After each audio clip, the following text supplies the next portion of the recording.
Hello guys, কিতা করা সবাই আসুননি বালা। অবশেষে ঘর থেকে বের হয়ে রিক্সাতে উঠলাম, উঠে এখন যাচ্ছি যাচ্ছি এখন আমার ফ্রেন্ডের কাছ থেকে এখন যাব আমরা ঘুরতে। কৌটারের দিকে ঘুরতে গেছি আমরা তিনজন ফ্রেন্ড একসাথে। তো আমরা সত্যি কথা বলতে এই জায়গাটা আমি নিজেও চিনি না, কোন জায়গাতে নিছে ওরাই জানে ভালো করে। বলছে পিক টিক তুলবে, ভিডিও টিডিও করবে। এর মাঝে আমি ব্লগটা শুরু করে ফেললাম। ওরা বলছে কি করো তুমি, আমি বলছি আমি ব্লগ করি। ওরা বলছে করো, ঠিক মতন করো, এগিয়ে যাও।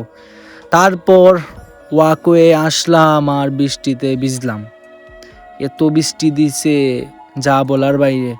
তারপর আমার ফ্রেন্ডে কুত্তার সাথে ডং করতেছে, আবার সে ভয়ও পায়, তারপরেও সে ডং করে।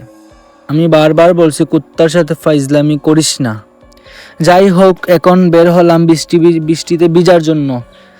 ওকে বললাম ভিডিও কর, সুন্দর করে একটা ভিডিও কর।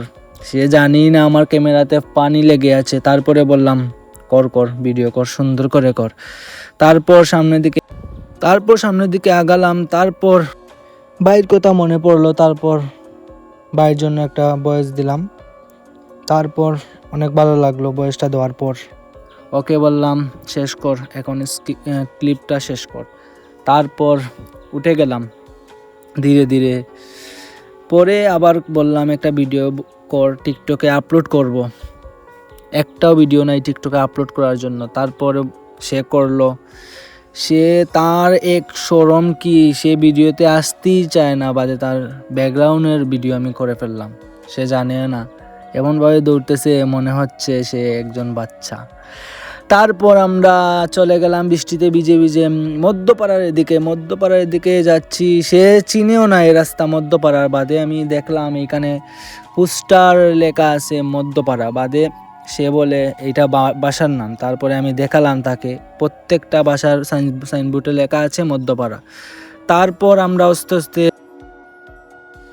গেলাম পারভেজ ভাইয়ের কাছে। অনেক দূর থেকে ভিডিও করছি, অনেক মানুষ মেয়েরা আছে তার জন্য দূর থেকে ভিডিওটা করছি।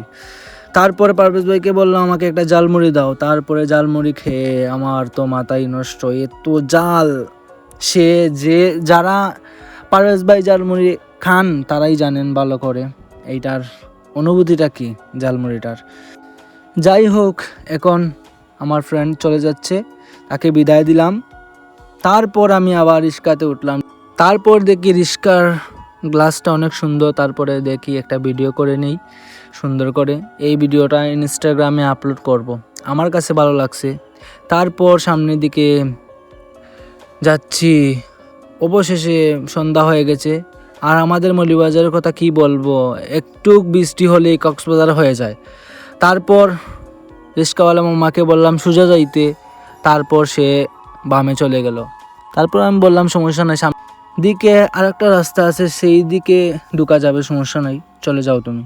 বাদে ধীরে ধীরে করে আসলাম সেন্ট্রাল রোড পশ্চিম বাজারের ভিতরে ঢুকলাম। ঢুকার পরে এখন দেখি অনেক ভালো লাগলো, কারণ দিনটা অনেক ভালো ছিল। আর তো আজ বৃষ্টি দিছে, তার কারণে আরও বেশি ভালো লাগছে। বৃষ্টিতে ভিজতে অনেক ভালো লাগে। জানি না কার কার কাছে ভালো লাগে, কিন্তু আমার কাছে বৃষ্টিটা অনেক ভালো লাগে। তারপরে দেখি নৌকাটা আসছে, আমার ভাগ্যটা অনেক ভালো, না হলে তো আরও অনেক কিছু সময় ওয়েট করা লাগতো। তারপর আসমানের ভিউটা দেখে অনেক ভালো লাগলো, সন্ধ্যার ভিউটা আসলে অনেক কিউট। তারপর চলে যাচ্ছি আমার বাড়ির রাস্তার দিকে।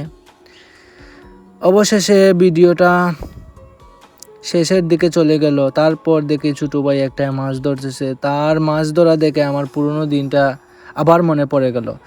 তারপর ওকে বললাম জালটা তোলার পরে দেখি মাছটা কেমন আছে। বাদে দেখলাম কিছুটা সমস্যা নয়, তারপরে ওর অনুভূতিটা অনেক ভালো ছিল। আর ভিডিওটা ভালো লাগলে একটা লাইক, কমেন্ট এবং শেয়ার করতে ভুলবেন না। আপনাদের একটা লাইক, একটা কমেন্ট কিংবা একটা শেয়ার আমাদের মতো ছোট্ট কন্টেন্ট ক্রিয়েটরদের জন্য অনেক বড় উৎসাহ। সামনে আরও সুন্দর সুন্দর ব্লগ নিয়ে আপনাদের সাথে থাকবো ইনশাআল্লাহ। সবাই ভালো থাকবেন, সুস্থ থাকবেন। আল্লাহ হাফেজ।